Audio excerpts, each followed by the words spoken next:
Buen día, alumnos de Programación RAD, espero que todos se encuentren bien en esta cuarentena en sus casas, ustedes y sus familias. Es importante cuidarse para evitar de que este virus se propague y evitar enfermarnos nosotros. Como lo habíamos quedado en el chat, yo prometí hacer un par de videos en donde yo les voy a ayudar y les voy a mostrar cómo se hacen algunas cosas en GeneXus. Este video es acerca de las generalidades de GeneXus, en donde yo les voy a mostrar que he hecho un par de tablas, un par de transacciones. Como yo ya las tengo generadas en el developer menú, tengo por ejemplo la tabla principal de planilla de esta pequeña aplicación y tengo las otras tablas en donde están departamentos, tareas, empleados, que la iremos viendo conforme vayamos avanzando en estos videos, asimismo la tabla de planilla.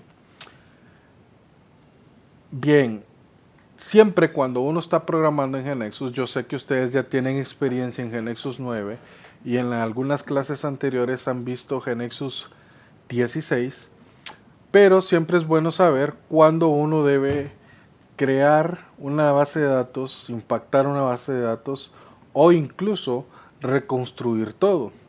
Por ejemplo, yo utilizo la opción impactar base de datos cuando, por ejemplo, yo estoy creando un nuevo elemento o un nuevo objeto y a veces usted le dio guardar por X o Y razón, usted no le dio correr el developer menú y compilar, por ejemplo, y guardó, cerró la aplicación, luego vino, abrió la aplicación de nuevo y usted quiere correr esta aplicación.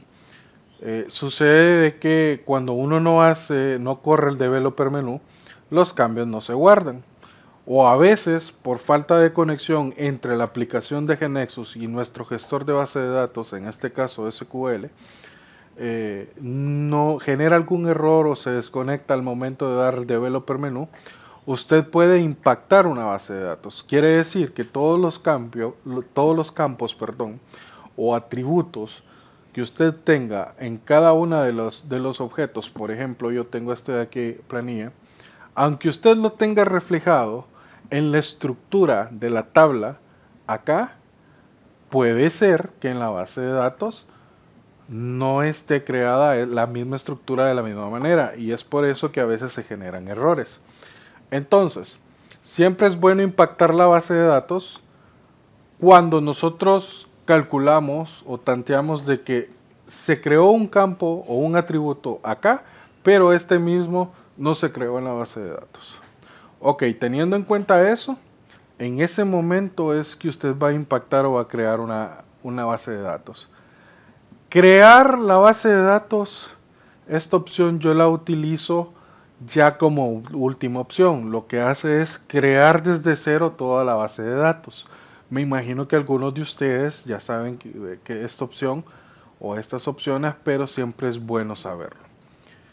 Siempre es bueno mencionarlo y no está de más hacerlo por los compañeros que no saben este tipo de funcionalidad en cuanto a la construcción de nuestras bases de datos y construcción de la aplicación en sí.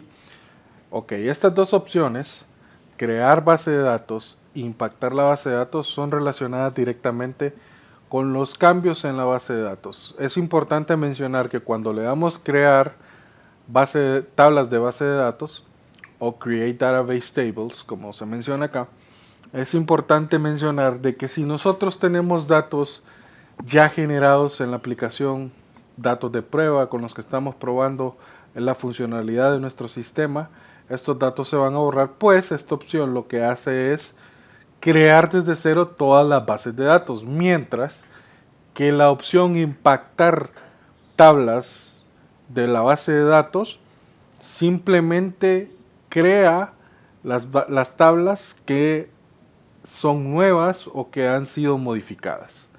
Ok, pero en cualquiera de los casos, si usted le está generando mucho error la conexión entre la aplicación y su gestor de base de datos, siempre es bueno darle la opción crear tablas de base de datos. Ahora, con Rebuild All es básicamente, bueno, no lo mismo. Con Rebuild All lo que sucede es que a veces GNexus nosotros implementamos algunos cambios en las estructuras o incluso en la interfaz del usuario en Webform añadimos alguna variable, algún atributo, algún botón, etcétera, etcétera. Cuando le damos guardar, a veces GNexus no guarda estos cambios o no los genera, por así decirlo. Eh, Como todos sabemos, nuestro sistema o nuestra aplicación tiene un folder donde se guarda, en donde se guardan archivos HTML, .css. Entonces a veces cuando nosotros aplicamos un cambio en nuestro modelo, ya sea de estructura, ya sea en un grid, ya sea en una tabla, etcétera, etcétera, cambio web o un cambio visual, por así decirlo, a veces GNexus no registra estos cambios en los archivos HTML y CSS. Entonces es en este momento en donde nosotros damos la opción Rebuild All, porque he visto que algunos compañeros, algunos alumnos a veces implementan un cambio en un web form o en un word width y este cambio no se le ve reflejado a la hora de ver el developer menú. Entonces es en ese entonces cuando usted viene, le da build y rebuild all, para que todos estos cambios que nosotros estemos haciendo en este web form sea reflejado en el developer menú. Bien, esas son algunas de las generalidades. Otra generalidad que ustedes también lo pueden ver son los patterns. Los patterns son patrones, por así decirlo, que nos permiten a nosotros poder generar word width o web forms que antes se hacían de manera manual y ahora los patterns en GNexus 16 simplemente nos ahorran trabajo, nos ahorran mucho tiempo en vez de estar haciendo estos web forms de manera manual. Los patterns nos ayudan, por ejemplo, a hacer un word width. Un word width es como quien dice una interfaz de entorno. Por ejemplo, cuántos registros nosotros tenemos en empleados. Este es el word width de empleados. ¿Okay? Aquí lo podemos ver en el web, en donde ya nos muestra de una manera ordenada y organizada los datos que nosotros tenemos en esa transacción. Es más, GNexus va más adelante y nos genera, por ejemplo, filtros por estatus, por apellido, por nombre, etcétera, etcétera, etcétera. Es una interfaz que, que nos ayuda a poder generar una interfaz de usuario y poderla trabajar de esa manera. Aquí en los patterns podemos ver, por ejemplo, que nosotros podemos seleccionar los modos en que este word width va a trabajar con nuestra tabla o nuestra transacción. Por ejemplo, los modos, nosotros tenemos aquí en la parte derecha, insertar, actualizar, borrar, visualizar, incluso podemos establecer un modo de exportar en donde se nos va a habilitar la manera de exportar en Excel. Bien, podemos ver los atributos que va a tener este word width. ¿Qué atributo tenemos nosotros para poder ordenar nuestros datos? Es decir, ¿cuál va a ser el atributo para que nuestro word width ordene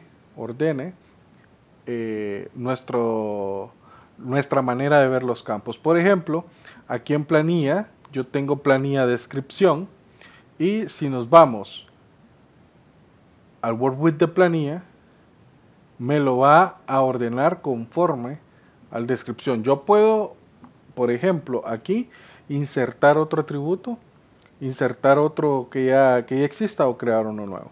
Asimismo las condiciones de filtrado y los atributos que quiero que aparezcan.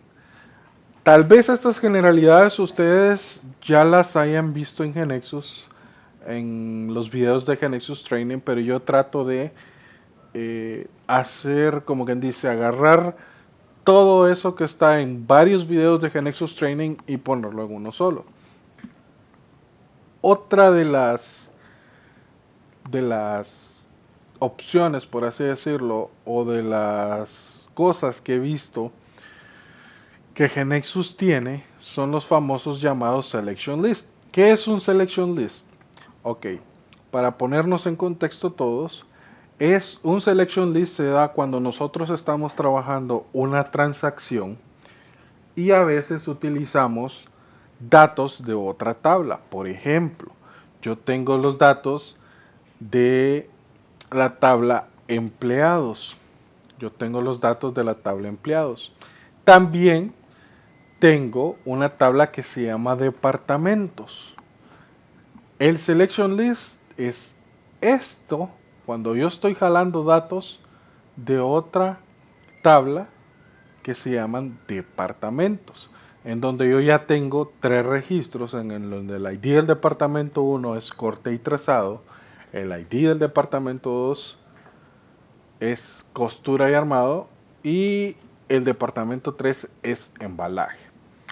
Ok, entonces, ¿cómo modificamos estos selection lists? Es importante saber que según la estructura, por ejemplo, si yo tengo la estructura acá, en este nivel 1 que yo tengo empleados ID, desde aquí se me está formando un selection list, se los voy a mostrar.